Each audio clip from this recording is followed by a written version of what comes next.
First of all, welcome everyone back again. Thank Steve for coming in and allowing us the opportunity to do this. I was just telling Don that it only feels like 3 or 4 months ago that we actually did the welcome back from last September. So it's amazing not only how fast the summer's gone, but certainly how fast a year has gone. So again, want to welcome everyone. The entire community, our parents, guardians, our students, and our staff back for what's hopefully another exciting year. And as I said to the students in the assembly this morning, that hopefully it's a year of hard work, and come June that hopefully everybody is successful and pleased with where they're to in getting the report card. This year we have 4 kindergarten students, and I think Steve will play the introducing them in the gym for the assembly this morning. There was actually a new grade 2 student, a new grade 3 student, 1 grade 4 student, and 1 grade 7 student.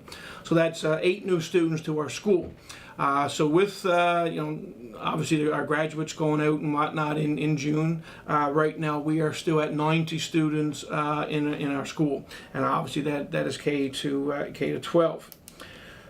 A number of things I'll go down through, and again, as usual, it'll probably be done very quickly. But like I said, there's a number of things I want to mention. And again, if there's ever any questions, or if I go through it too fast, please give us a call, an email, or whatnot. And I know now a lot of teachers are dealing with Facebook for our school. So there's a lot of ways to certainly get in contact with us if you have any questions. I guess the first thing we'll just quickly chat about is code of conduct. I'm going to say right now that most, if not everyone that's taught in with our school, with respect if you're a coach, if you're a driver, if you are volunteering in a classroom in our school, you need a code of conduct. I think most people had theirs done 2 years ago. So again, if you had yours done last year, you're okay. But please just give us a quick call and let us know that. We probably got on file anyway, but like I said, if not, you need a code of conduct in place before you can be involved in anything with respect to what I mentioned. As it's been the last 2 or 3 years, our snack program ladies, they only need a declaration of offense form, and that's just something they sign. It does not go to the RCMP, and we will be dealing with that with the snack ladies in the very near future. So again, code of conduct, very important to get done. Our curriculum night will go ahead at 7 o'clock on Monday, September 25th. At 7 o'clock, for about 20 minutes or so, we'll all meet into the gym. I'll do a very short presentation. And then after that, our K to 7 students will go to their classroom, or the parents, will go to the classroom with the classroom teacher. And then our 8 to 12 parents will stay in the gym with the teachers that's there. This year we got a little bit of a little different with 6, 7 is combined as a class. Actually, we are multi-graded K1, 2, 3, all the way up to 8, 9. It's like I said, 6, 7 is a little different. So we're having a meeting with the 6, 7 parents on Monday night. This is Monday night coming. I think that's September 11th at 7 o'clock. And we would have done this meeting in June, but we wanted to make sure that everything was in place, and the classroom was in place, and all that kind of stuff. So we said, well, we'll just do it as soon as we get back in the new year. I want to go through how that's going to run, because elementary and junior high is completely different. How the teaching will occur there. Some of the things that K to 6 students are involved in, some other things 7 to 12 are involved in. That's board policy that we have no control over. So I just want to relay the information to the parents, and as well as a grade, students coming into grade 7 with regards to final exams, and the studying is a little bit different. So, and the workload is a little bit different. So we'll kind of do all that together. So again, we'll be contacting the parents in other avenues besides here, but hopefully that you all be there on Monday night. Also now, by the time this is aired, the parents should have some papers come home. The school calendar, holiday schedule should be brought home. There's a 14-day calendar, and again, student schedule should be brought home. And that, the 14-day calendar, like Wednesday was day 1, and that's what we follow and go from there. So you go from day 1 to day 14, then it starts over day 1 to 14 again. And again, you'll know, especially the younger students, their parents will know what day they're going to have gym, so they bring gym clothes and whatnot. Also, with some of the stuff that's been brought home, there's a media consent form, and I'd ask the parents and guardians to please get that brought back to school as soon as possible, because we will not publicize anything on if a school Facebook page, on the school website, anything at all, even if it's on channel 62, which is not up yet, but hopefully will be shortly. We will not publicize any pictures or whatnot there until that consent form is there and passed back to us. There's also a technology user agreement. It's actually about 2 years old, but my fault. Last year I forgot to actually send that home. So this year, again, we're required to do that. And just follow the information that's there, and parents sign it off. I believe students sign that one as well, and again comes back to the school. I'm sure there's other things being sent home. Just want to quick one to mention is the letter from the public health nurse on head lice. We do this now every year in September. Very important information there. And again, there is no case of head lice right now. It's just what to do to prevent it, and if a student or a family doing that with head lice, what to do to help with that. But again, like I said, the past number of years, we thought that was very important for that to go home. I mentioned the students this morning very quickly about bikes. If students are bringing their bikes to school, they're told to park their bikes in front of the school, not to be driving around and riding their bikes around anywhere in school parking lot, down by the shed on the lower level in front of the door there. If they want to continue riding their bikes, whether it's early in the morning or lunchtime, just do so off school grounds. And again, it's just for safety. We have a lot of vehicles. I'll get that in a second. A lot of students got vehicles, staff obviously, and then parents. It can get dangerous at times, so we ask students, once around school grounds, ride their bike right to the front of the school and park it.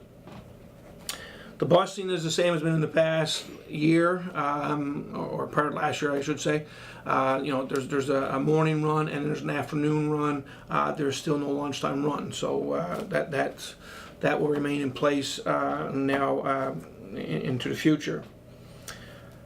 Power School, again, this is, I believe, our third year using Power School in regarding attendance. So once again, if your child is late for school, absent for school, you may get a phone call. You should get a phone call saying that they were late or they are absent. If you know that your child is going to be out of town for medical reasons or whatnot, just let us know. We can put the code in, and when we do that, you will not get a phone call. You only get a phone call if your child is absent for an unexcused reason. In other words, we don't know why they're not here. And again, I said last year during one of these interviews that if your child has gone move something, that's not an excuse. That will be coded as A, and you will get a phone call for that. So, there's dentist appointments, hospital appointments, whatnot. There's a number of things there that be coded. You won't get a call, but outside that, you will get calls. Also dealing with Power School, involving students in grades 7 to 12. Students in grades 8 to 12 are familiar with this. Grade 7 is being new. Parents now and students can go in and at any time they can find out what their grade is, what their average is going to be at any point throughout the year. So if it's March, parents or whatever want to know what child's grade is in science, they can just go into the Power School and quickly see how the child's doing. Any kind of assessment, whether it's assignments or a project, tests, anything will be there. The only thing is, and it's a little bit tough to explain here, so I'm not going to do much of it now, but teachers will be doing this with students in their classroom. We'll see if we can probably do a little better job at curriculum night, but how the averaging now is done, and this is for 7 to 12 only, it's different what it was in the past. What we use to put grades in is called Gradebook, and we've been given new protocols on what to follow and what to do for that, and teachers now, they're just getting used to it. It's only yesterday, which Tuesday, that they were told what the changes are going to be. So you're going to know some changes there, and the only thing I can say right now is that if there's any questions, certainly after curriculum night, by all means give us a call again or pop in and see your child's teacher, myself, Mr. Ayer, and we'll see if we can explain how that's going to run. Students are also given what's called course descriptors, and it's a little bit explained there, but some of them still may be difficult to follow. And again, like I said, if you got questions, by all means, see us.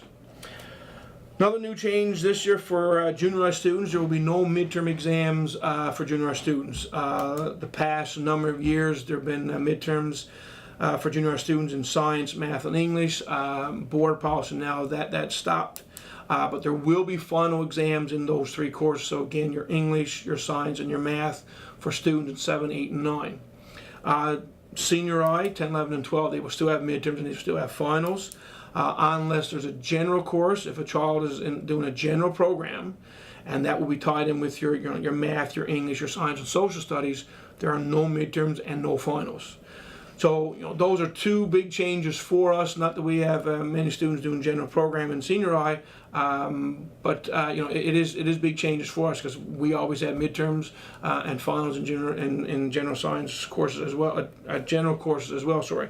So again, if there's any questions, you can certainly see us, call us. But again, it's out of our control what we can do with that. Just a reminder, again, this is not new, our nutrition policy. We kind of, in that policy, are given 3 occasions through the year where we can kind of go a little bit beyond the nutrition part, I guess. And that's going to be your Halloween, Christmas, and Easter. So those 3 occasions, there'll be probably a few treats on the go. Outside of that, we've asked our teachers and we are asking the parents to avoid bringing in unhealthy treats. If there is something on the go outside of those times where there may be some food or whatnot involved, we're asking everyone to stick with the fruit, the vegetables, or something healthy. The other thing that's been discussed, and I'm probably jumping the gun on this one, but I will bring it to the school council, is certainly around Halloween. Some parents in primary elementary are bringing in treat bags for the kids. And I think what it's doing is putting pressure on some of the other parents to also bring in treat bags. And then that night or whenever Halloween is, they go out for Halloween. So I think on 2 fronts, for the financial aspect, we're going to stop that at our school. And also for the fact of children don't need it. In my opinion, if they're going out for Halloween, they can get their treats there. They don't need to have the extra treat bags there. So we're asking parents right now for those occasions, or especially the Halloween occasion, is not bringing treat bags in. Once we have a school council meeting, more information we'll provide to parents in probably a letter format or through the avenues of Facebook, Channel 62 or whatnot. Also a reminder that our school is scent free, so students wearing cologne, perfume, a lot of students like to wear Axe, the body spray. We got a lot of students, a lot of staff that are have strong allergic reactions to scents. You go to the hospital now, you're not allowed to be wearing those, and it's no different in our school. So I'd ask the parents to please chat with your child, especially some of the older ones. Sometimes they forget.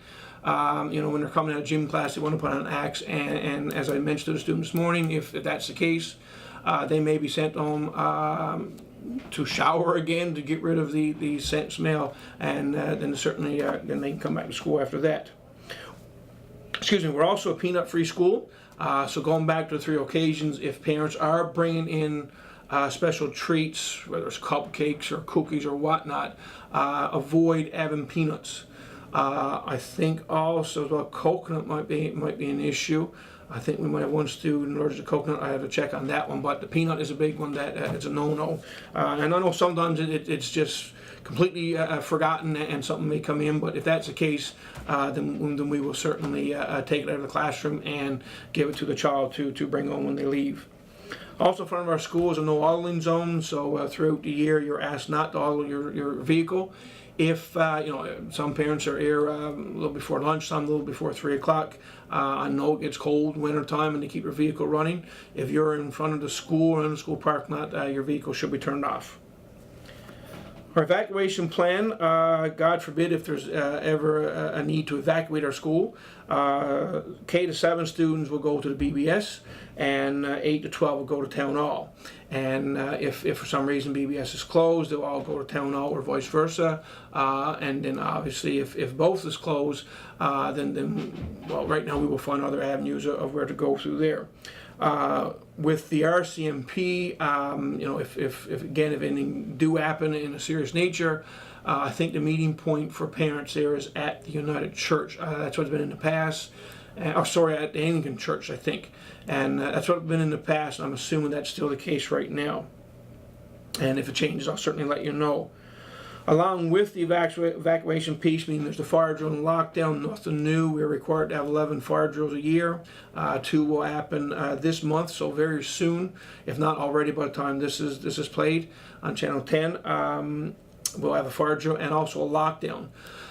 You know, and you know, very, very scary practices, very scary, you know, if it really happened, and we understand that, and we try to make it as I guess, as bit of fun as possible, but keeping in mind that, you know, if there's ever a fire, the last number of years, but especially last year, I think once in our fire drill we went over a minute. There was times we were like 45, 50 seconds and everybody is out, and I think that's fabulous.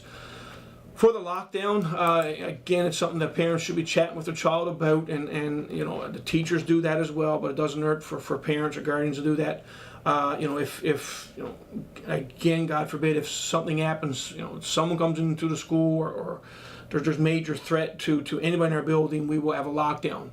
And bottom line is, doors are shut, they're already locked, lights are turned off, curtains are closed, kids are on the floor, and not a sound is made until the okay is given that lockdown is over with.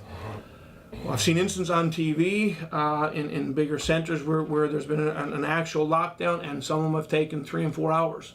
Hopefully, obviously, hopefully we never see that, but you know, it's there in case it ever happens. Also, tied in with that is what's called a secure school. You know, if there's and I'm going to say a minor incident, if someone's in our school and let's say they're verbally aggressive or whatnot, but not physical, and that's probably the best example I can give right now, we can just go on and say that there's a secure school. Doors are locked, but teaching will continue, and no one can leave the classroom until the secure school is over with. So you've got your lockdown and you've got your secure school. You know, again, you know, chat with your child on that, and it'd be greatly appreciated. Mentioned earlier about the in front of the school and whatnot, bikes and congestion and whatnot's there. We've got a lot of congestion with vehicles in the morning, especially lunchtime. After school, don't seem to be so bad. And again, lunchtime I understand with no busing now. You know, when weather is not good. If there's a lot of rain or snow, it means even more. But I just again want to ask all drivers to be extra careful in front of our school. You know, the speed limit is 15 kilometers an hour, and I'm going to be very honest in saying that most people do not go 15 kilometers an hour coming up here. Some people are going a lot faster than that, and you know, I have no problem approaching those people. And if that doesn't work, then I'll approach the RCMP. Please watch your speed limit coming up, and like I said, watch the students that are around. Also, none of our students are getting vehicles. Seemed to be a big thing last year, and no doubt it's going to continue. We spoke to our drivers this morning, student drivers, and we're asking them to fill up the parking lots, let's say down by the shed first, and then work their way up.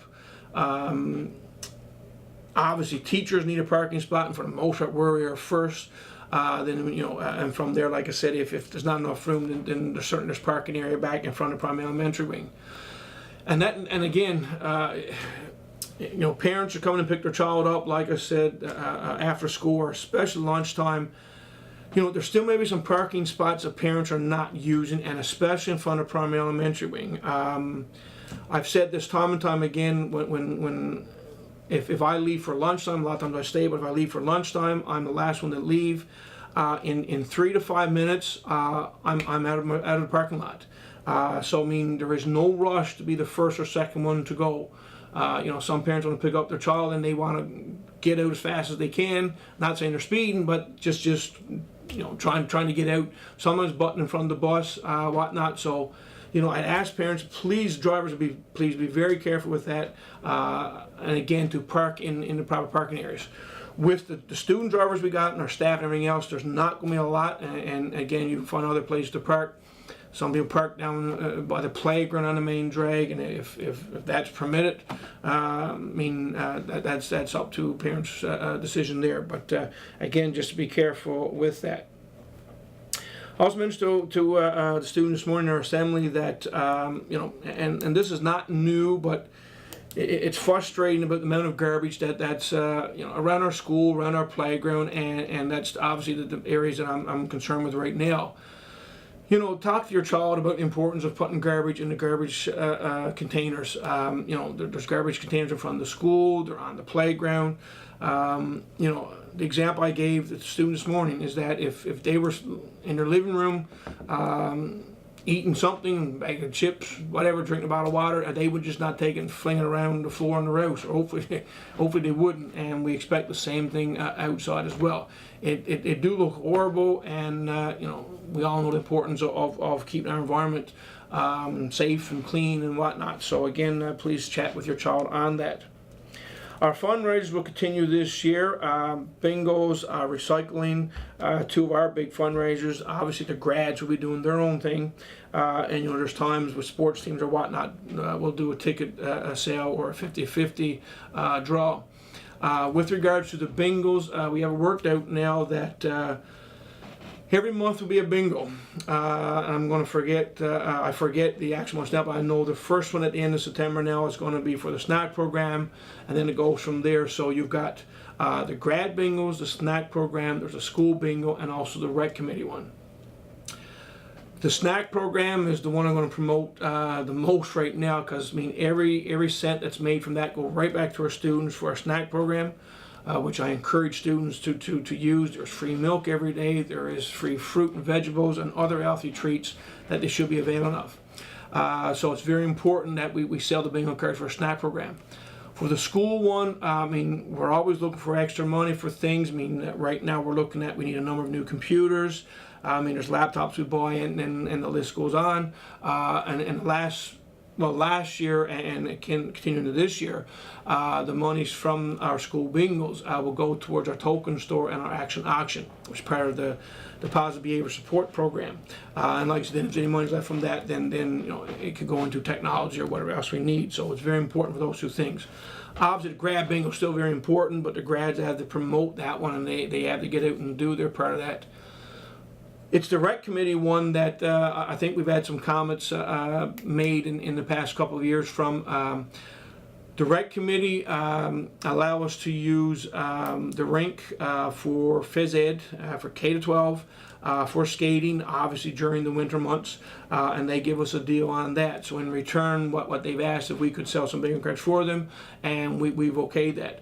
So that's where the rec committee bingo comes into. And again, if parents do not want to sell bingo cards, well, I guess that would go for all of them, but for the rec committee ones, and then there's no pressure to do that. That is totally up to students and parents to sell the bingo cards. But again, it is very useful for the rec committee, which again kind of comes back to us as well.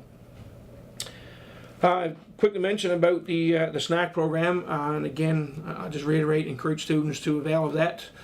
Yes, it's a little bit late in the morning, it's 10 to 11, but again, free milk, free fruit, vegetables, and whatnot, and I've said this time and time again, and I can't say it enough, the thanks to our snack ladies. Without them, that would not be possible, because there's no way we'd be able to serve that as a staff. I have a meeting in the next day or two with the snack ladies. I'm hoping that's going to start on Monday, September 11th. And hopefully that we will have enough snack ladies for Monday to Friday. And no doubt that Valene will be sending letters out to businesses and organizations requesting funds directly for the snack program. I know that's a lot. There's one final one that I have right now, and that's some changes to our cell phone policy. Well, this is mainly going to affect upstairs, which is 6 to 12. I've been told that some students in probably as young as grades 2 and 3 do have cell phones.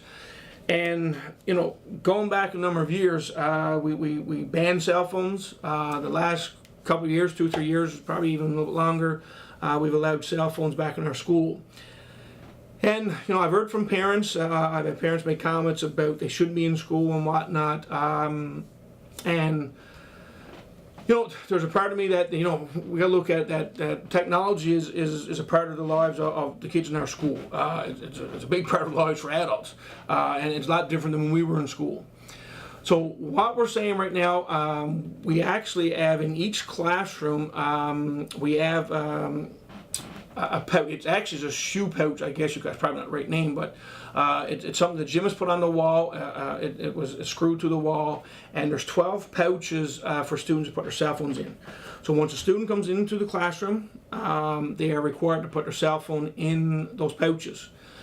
During class time, and this happens in some science classes, it happens in some English classes, that you want access to the internet, you're doing a bit of research, the cell phone or Wi-Fi, which we got a new server, is a lot better than what it was. Still some things we're trying to tweak out with our technicians, but hopefully very soon that will be ironed out, and we've been told it'll be very good Wi-Fi. So this is where we're looking at. It can be very, very advantageous to the teachers, to our students.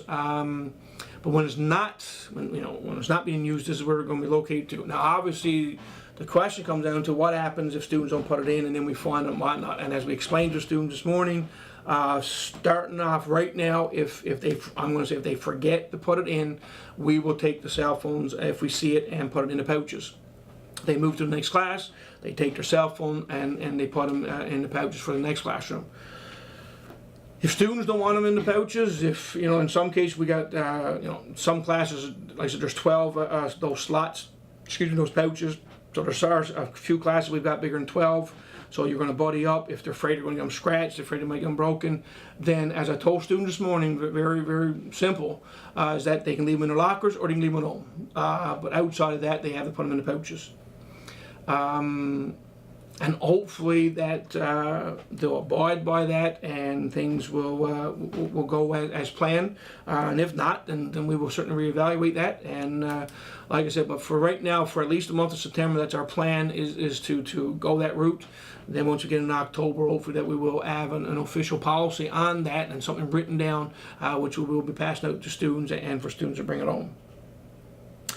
As I said at the beginning, I know it's a lot, and I may have forgotten some stuff, but again, as we've always have done, if there's ever any questions, concerns, like I said, there's all kinds of ways of getting a hold of us, and I mean, again, face to face, just popping in and seeing us certainly is available as well.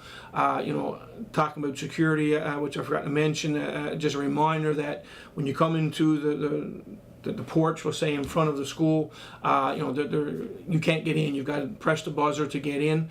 Most people right now are familiar with that. The other thing I'm going to ask is parents and guardians too, that once you come into the building, we ask that you kind of check into the office before you go to your child's classroom or order lockers or whatnot, just to keep things nice and neat. And not that we're going to stop you from bringing it out there, but I mean, just to let us know what your intentions are of being in the building. And something, people come in, you go right to the library, and that's fine as well. But anyway, back to, as I said, if there's ever any questions, concerns, let us know. And we're certainly looking forward to another successful year. Our students did very well in June. I'll provide more information on that as probably in our next interview. And hopefully we'll do this every month or every 6 weeks. We'll keep you updated on what's happening in our school. So thank you, and we'll see you again.